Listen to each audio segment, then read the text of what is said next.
চলতে ফিরতে উঠতে বসতে সবসময় আমরা আল্লাহ পাকের নিয়ামতগুলো স্মরণ করব এবং সবসময় বলতে থাকবো আলহামদুলিল্লাহ, বলতে থাকবো আলহামদুলিল্লাহ। আল্লাহুম্মা লাকাল হামদ হামদান কাসীরান তাইয়িবান মুবারাকান ফীহি কামা ইয়ানবাগী লিজালালি ওয়াজহিক ওয়া আযীমি সুলতানিক।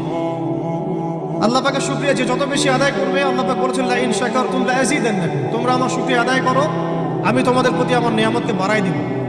ওয়া লা ইন কাফারতুম ইন্না আযাবি লাশাদীদ, তোমরা যদি আমার অকৃতজ্ঞ হও জেনে রাখো আমার আযাব বড়ই কঠিন। তো উস্তাদগণ লিখেছেন একজন তালেবে ইলমে অবশ্যই শুকর গুজার অন্তর থাকতে হবে। আমাদের উলামায়ে কেরাম করে কথাটা বারবার বলেন যে কলবুন শাকির, শুকর গুজার কৃতজ্ঞতা স্বীকারকারী একটা অন্তর থাকতে হবে। সবসময় চিন্তা করবো আমাকে আল্লাহ কি দিয়েছেন, এটা চিন্তা করবো না আমাকে আল্লাহ কি দেন নাই।